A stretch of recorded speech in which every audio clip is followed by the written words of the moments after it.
Bava METZIA Daf Samach Aleph, the importance of context, Talsha de Rav נחמן. We've been learning about ribis and trade. Ribis being lending money or borrowing money for an interest, and trade making a profit on trading in goods and commodities, and how the Torah encourages the one to make a profit out of trading is something the Torah encourages. To make a profit out of lending is not something the Torah encourages. In fact, that's prohibited as we've learnt.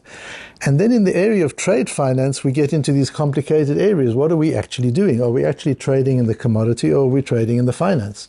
And that becomes important in deciding the laws of ribis. So today we're going to, just one of these, just the Gemara, just Torah is just amazing. Just think of what's going to happen today. I'll give you an insight.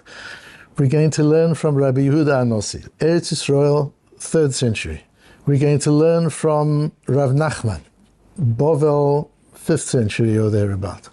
So we're Israel, we're Babylon. We've moved from the 3rd century to the 5th or 6th century. Then we move from there to the Ritvo. We're going now to Spain in the 13th century. And from there we go into Vilna and Pressburg in the 18th century, until we come back here to Ra'anana in the 21st century and bring it all together in our own base of Medrash. All these different people come together, these different streams of learning come together in a few minutes. And from here, Ki Mitzion Tetzei Torah, it goes out to the people who are learning with us around the world. It's just incredible when you think of what we do every morning when we open up our Gemaras. Rav נחman makes an amazing comment. Bear in mind, Rav נחman is very critical to us on two levels. Firstly, Rav נחman is the channel between Rabbi Yehuda Anosi and Shmuel. Rabbi Yehuda Anosi ends the period of the Mishnah. Shmuel is his Talmud. Rav נחman is a Talmud of Shmuel, and Rav נחman is a Rebbe of Rava. And you remember, Rava and Abaya revolutionized the way we learn Gemara till this day. The way we learn prior to Rava and Abaya and the way we understand the Gemara subsequent to Abaya and Rava is different. So Rava is one of these major innovators. His Rebbe is Rav נחman, and Rav נחman is a Talmud of Shmuel, who already belongs to the post-Mishnaic period. So Rav נחman is a very important pivot in the whole development of Torah. But in addition to that, Rav נחman, in addition to being such a powerful Amoira in the time of the Gemara, is also a very wealthy and successful business person. So now when we're learning about dinim of trade finance, Rav נחman gets it. Rav נחman lives in that world. He understands it fully. So Rav Nachman's teachings here become very, very important. The Mishnah teaches us that marbin al aschar ve'en marbin al hamecher. When it comes to rental, you factor time in, and you can charge a profit for time, because that's what rental is. But ein marbin al hamecher, you can't do that with a sale. So for example, if you rent your yard out and you say, if you pay me up front, you'll get it for this amount. If you pay me over the year, it'll be a little bit more than that. So there are two different rental rates. If you pay up front or you pay month by month, that's mutar. That's how rental works. But if I sell you my field and I say, if you pay cash now, it's 1,000 zuz, but if you want to wait until the end of the year, when the retail cycle is at its height and you've got cash available and you want to pay me then it'll be 12. I'm charging you 20% extra for that. Asur, that you're not allowed to do. And of course, these are things we're doing all the time. This is how we trade. So these Gemaras become really important in understanding how to work. Omar Rav נחman says, Tarsha Shari. Tarsha is permitted. What is Tarsha? Explains Rashi. Limkos chora bahamtana beyoter midamea. To sell goods and wait for payment at a higher price than the current price. And that, says Rav נחman, is permitted. And the Gemara asks, but that's against the Mishnah. We just learned you can't sell the field. And the Gemara goes into Vilvad. What the Gemara answers is, Shelo yefaresh lo im me'achshav hareu lecha befachot. What's important is you don't say to the buyer, you could get it cheaper if you pay cash. So if you give two prices, it's a problem. If you just give one price, you say, I'm selling you my field, I'm selling you the grain, I'll do delivery now, payment is at the end of the year, the price is X. That's fine. Even though you factored interest into the pricing, that's okay. But if you say to the person, if you pay me now, it's 1,000. If you pay me at the end of the year, it's 1,200. You've actually lent the person $1,000 at an interest rate of $200. Tosfos back on Samach Gimel, 2 daf back, Tosfos made a comment and said you've got to also be careful that there's not a known price currently.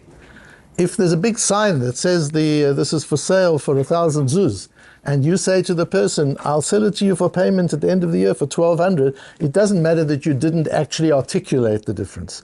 What's important is it's clear what's happening. It's clear that the price is 1,000, and you're factoring in an extra 200 for the delayed payment, and that's a problem of ribis. That's what Tosfos says on Daf Samach Gimel. Tosfos is making clear, and we understand that because of the malbim that we learned in the opening to Ezu and Eshech, where the whole issur of ribis is an ideological issur. It's an attitudinal issur, where the malbim explained that this is about whether or not you believe that the Ribono Shel Olam deals with the Jewish nation as a community of people differently when it comes to prosperity, when it comes to business, and we don't want to put a cap on that prosperity. So when we're dealing in finance, we don't cap it with a fixed interest rate. When we're trading, it's different because there isn't a cap. So understanding that so much of it is attitudinal, so much of it is ideological, looking at the intention becomes important. So if you can see by the fact that there's a price now of 1,000 and you're agreeing a price of 1,200, that tells you what's really happening. It doesn't matter what you say, it tells you what's really happening. But if there's no price for now, the price is not available. There isn't a set price for now. There's not a price list. There's not a price tag. There's no price. You're just making a price for payment at the end of the year. And that price includes an interest factor. That's mutar, says Rav נחman. That's the din of, we call that Tarshah de Rav נחman. Rav Nachman's law of Tarshah, of delayed payment for trade, and that's okay. The Ritvo adds an unusual comment. And this is an important Ritvo. You remember I told you the Ritvo we only discovered a few decades ago. We had it quoted in various places, including the Shita Mekubetzes, and we had it. This particular Ritvo is also quoted by the Beis Yosef in the Bedek HaBayis. The Bedek HaBayis on notes the Shulchan Aruch that Rabbi Yosef Karo wrote on his own work. So he wrote the Beis Yosef on the Torah, and years after its publication, he wrote notes on it. He changed his mind about various things, he had various comments, and the Bedek HaBayis on the notes that he wrote on the Beis Yosef. In the Bedek HaBayis, he references this Ritvo. So this Ritvo becomes an important element in halacha, not just in understanding the Gemara. So says the Ritvo, Omer Mori, my Rebbe, the Ra'or, taught, even if you paskin like Rav נחman, lo hitir Rav נחman, there is a proviso. He's narrowing Rav נחman down. This broad statement of Rav נחman, that Tarshah is mutar, that as long as you're not specific about two different prices, you're just trading on the future price, that's mutar. There's a condition to that. That's that's only if you're selling wholesale. They then sell it off little by little during the year, so you are financing their trade. That's okay, that's how you do business. So you're helping them, you're selling them, you're delaying payment. During the period of delayed payment, they're busy reselling what they've bought at whatever price they can get at the time. It starts off at a lower price, later on the price goes up. And generally they make profit.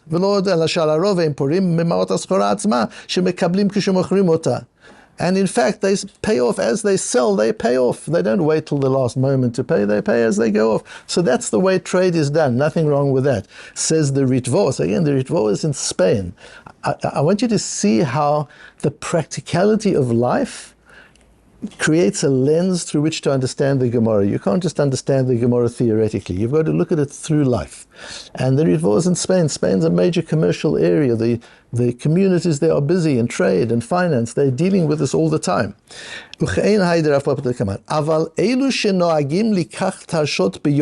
to this. But those people who are not trading in that commodity, but they buy these tarshot, they buy goods on credit, and pay more for the credit, for the later price.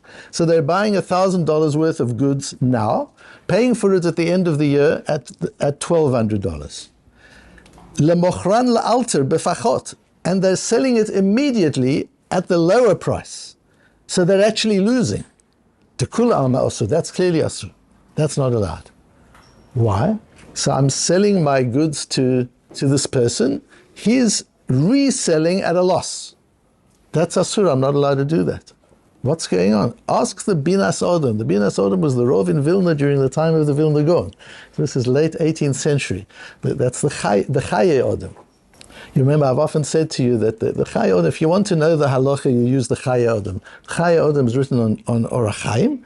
All the laws of davening and Shabbos and Yom Tov, that's all in the Chaye Odom. And then he wrote the Chochmas Odom on Yoredeh, which is Kashrus and the laws of Ribis. The laws of Isur V'Heter are in Chochmas Odom. And it's 2 volumes, all of halacha, in 1 volume for Orach Chaim, 1 volume for Yoredeh. Easy to find the halacha, very clear. That's the go-to sefer for halacha. If we go to the Mishnah Berurah, as incredible as the Mishnah Berurah is in so many different ways, it can confuse you further. But with the Chaye Odom, it just states exactly what the halacha is. And he wrote Binas Odom. Binas Odom, he goes more deeply into the Chochmas Odom. And there he writes, and he says, V'lo yadati ma isur yesh b'zeh. I don't understand the isur. If I'm allowed to sell it, that's not the problem. I'm selling you the goods. And you're choosing to sell them immediately. I'm selling you goods and I don't fix a now price. I just say $1,200, pay at the end of the year. You take it and decide to liquidate it and to take the loss of liquidation. That's your decision. The goods are yours. You've bought them. Why are we inhibiting what you can do with your own goods? Surely, if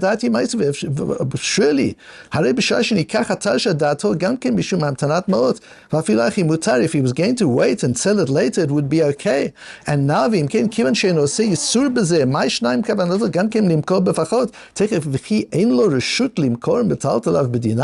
does a man not have the right to sell his own goods at 1 dinar if he wants to? You can do what you want. You can give it away.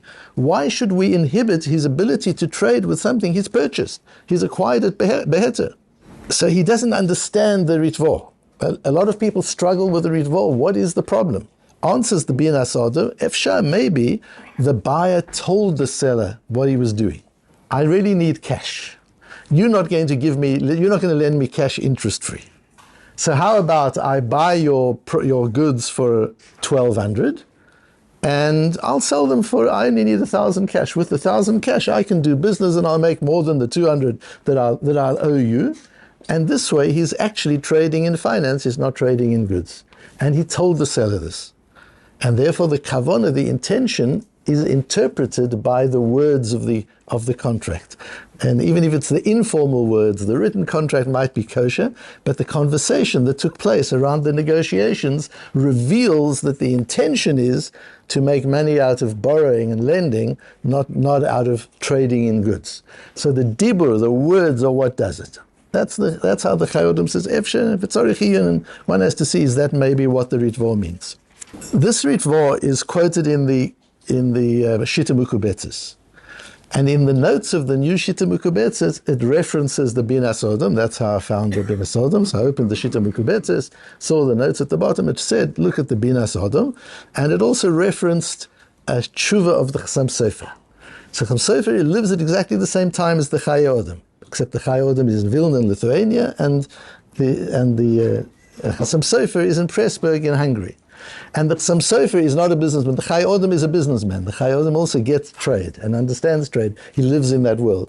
The Chassam Sofer is not a trader, but he's the posek for the whole world. He's getting shilas from business people throughout the world. So the poskim become very, very sharp in their understanding of business because they're dealing with business questions all the time. They're not removed from the reality of life. Sometimes people who are only learning, in Rosh Yeshivas, they're learning, they can become removed from the practicalities of life. But the beauty of using Shailas and Shuvas, using responsa to interpret Rishonim and the Gemara, is you're interpreting it through the lens of the reality that the Gemara is in fact describing. The Gemara is describing business dealings. So somebody like the Chassam Sofer understands business, although he's not a business person, because he's dealing with business shilas all the time. He brings this Ritvo and explains the Ritvo. But what was interesting is, let me first tell you how he explains the Ritvo, and then I'll tell you what's interesting. He says the Ritvo tells us a major chiddush, and says it comes to teach us what you've got to look at is the buyer a trader in that commodity? Is that what he does? If he's a trader in corn and he's buying a whole lot of corn and it's for payment at the end of the year for 20% more, then that's trade. But if he's not a trader in corn, if he's a trader in used cars and he buys a load of corn for payment at the end of the year at 20% more, and then he sells the corn and he takes the cash and he buys some used cars with it, that's trading in finance. That's a brilliant chasam sofer in understanding the Ritva. What the Ritva is saying is, look at the context. If you want to understand, we're dealing with ribis. Ribis, it says, v'yoreisa me'elekecha. To know whether or not it's trade or it's finance, Hashem knows. It's all very easy. You can measure that there's such a fluid relationship between trade and finance that you can easily disguise finance as trade and as finance. People are doing it all the time. But it gets you into the laws of ribis. At the end of the day, Hashem knows whether you're trading in finance or you're trading in commodities. How do we interpret? At the end of the day, a Beis Din also has to interpret, because if it's ribis d'oraisa, which this is not, you're allowed to claim it back in Beis Din. A Beis Din interprets it by the words, what was said, as the Chai Odom says, as the Bin HaSodom says, and as the Chasam Sofer says, by context. Who is this person? What is his business? Is his business trading in this commodity, or is business trading in other commodities or in finance? That will determine what the intentions are. And it's so important to understand context, not just in Psak Halacha, but in life. So important to zoom out a little bit sometimes, see the broader context, and then zoom back in and be able to interpret what's happening in the broader context. And this morning I was just learning that, and I thought to myself, but I'm not doing what I'm teaching. Because I opened my Tshuvas Chasam Sofer, and I ran down until I saw the Ritva quoted, and then I spent my time on the section at the bottom where he speaks about the Ritva. But what's the context? How does he come to the Ritva? And I found that it's a beautiful tshuva to Reb Shlomo Gansfried. Reb Shlomo Gansfried was a young man who later became the mechaber of the Kitzur Shulchan Aruch. He wrote the Kitzur Shulchan Aruch. Now, the Kitzur Shulchan Aruch is a wonderful little work. It was written for children. It was written for bar mitzvah children. Just even simpler than the Chai Odom. And there's a bit of a story with the Kitzur Shulchan Aruch, because I remember as a child, the Ponevezh Rov in my father's study, watching the library. You know, the first thing one does when you walk into something is to see what's sforim they've got, where the sforim are placed, which are the used sforim, which are not. That way you get to know somebody. And I remember him, it's as clear as daylight. There were 3 books he turned around so that you couldn't see the spine. I won't tell you which the other 2 were, but one was the Kitzur Shulchan Aruch. And he said to my father, he said, it's fine that you've got a Kitzur Shulchan Aruch, but don't advertise it. Don't let anybody else know that you use a Kitzur Shulchan Aruch. It's not for you. It's for children. And it took me a long time to figure out why he did that with a Kitzur Shulchan Aruch and not with a Chai Odom. Chai Odom is a wonderful sefer. He would never have done it with a Chai Odom. And that's because the Kitzur Shulchan Aruch doesn't bring any lomdus. There's no reasoning. There's no rationale. It's just bottom line. It's written for children. It's just bottom line. And you've got no flexibility. That's when you have the risk of fundamentalism, when you're dealing with bottom line without reason. The Chai Odom has got lomdus in it. The Aruch HaShulchan has got lomdus in it. The Mishnah Berurah has got tons of lomdus in it. The methodology, the thinking, the reasoning, how they get to where they get. As a Ben Torah, that's what you've got to learn. What the bottom line is the least important of it. I remember Moshe Feinstein prohibiting his family from publishing his bottom lines. He said, that's the least important part of my tshuvot. The important part is how I get there. If you want to publish that part and leave out the bottom line, that's fine. But don't publish the bottom line. What you want to teach is the methodology. And that's what we learn. And today that's something so important to understand, because we don't. It's part of our fast food diet that we talked about yesterday. We just want to get to the bottom line. That's what the Kitzur Shulchan Aruch is. But nevertheless, it's a beautiful tshuva. This young man has a complicated issue with his father-in-law. Part of his nadunya that the father-in-law promised him involved some trade with brandy, and there's another person who bought the brandy and then sold it at less than he paid for it because he bought it on credit. And the Kitzur Shulchan Aruch is so worried. You see what a beautiful person he is, the Shlomo Gansfried. And it's beautiful to read the first paragraph, which I quote here, because it's so beautiful how he writes to this young man. and says, your question is brilliant, your question shows your Yirat Shamayim. In your question is the answer. I'm not even going to answer anything, I'm just going to explain, we'll just reason it through and the answer will emerge. And from this Ritvo, he comes to the conclusion, you don't have to worry that this is not a case of Ribis, you can relax. And he uses the Ritvo or his interpretation of the Ritvo to come to that conclusion and to come to that essence. So how we see that, how we understand this amazing din of Rav נחman explaining trade and finance, explained by the Ritvo, questioned by the Binas Odom, resolved by the Chasam Sofer in a way that teaches us a whole methodology of understanding Gemara and Psak and Halacha L'Maaseh.